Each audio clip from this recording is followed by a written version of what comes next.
Bonjour. Bienvenue dans ce premier tutoriel sur les cotations dans le logiciel EasyMill.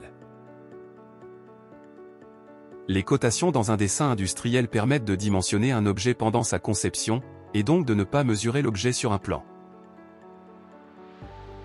Les cotations assurent surtout la communication entre les différents acteurs d'un projet. Par exemple, entre un bureau d'études et un bureau des méthodes.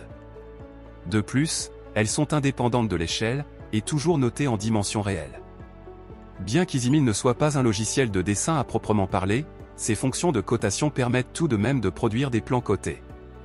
Toutefois, ces fonctions sont plus souvent utilisées pour vérifier un tracé avant usinage ou pour produire un plan de positionnement d'une pièce sur une machine. Dans cette vidéo, nous verrons comment créer des cotes linéaires, angulaires, entre deux points, ou pour un rayon.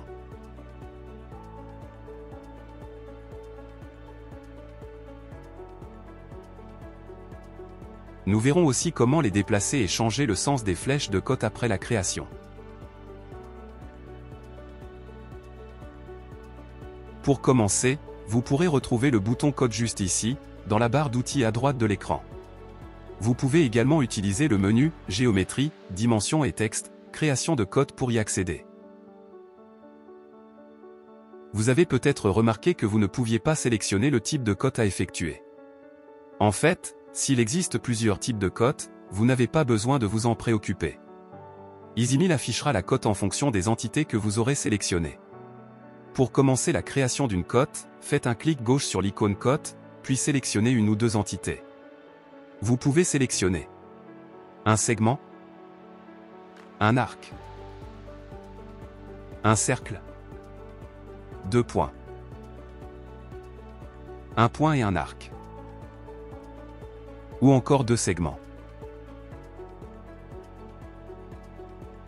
Dans tous les cas, le logiciel choisira la cote à afficher dynamiquement en fonction de vos choix. Par exemple, la position de la souris influencera la position de la cote, et la position de sa valeur. Elle peut également la faire changer de secteur de position.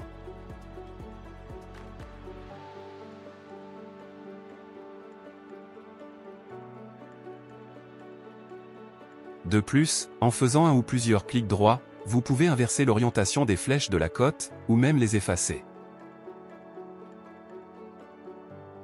Faites ensuite un clic gauche pour valider le placement de la cote.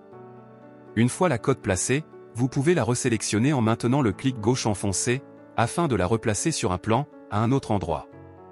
Il vous est aussi possible de remodifier la direction des flèches de la cote en faisant un simple clic droit en même temps.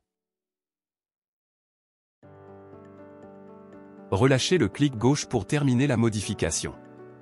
Et voilà. Maintenant vous savez tout sur la création et le déplacement de cotes sur EasyMill. Une prochaine vidéo sera consacrée au changement de style de cotation. Merci d'avoir suivi cette vidéo, et à bientôt pour une prochaine.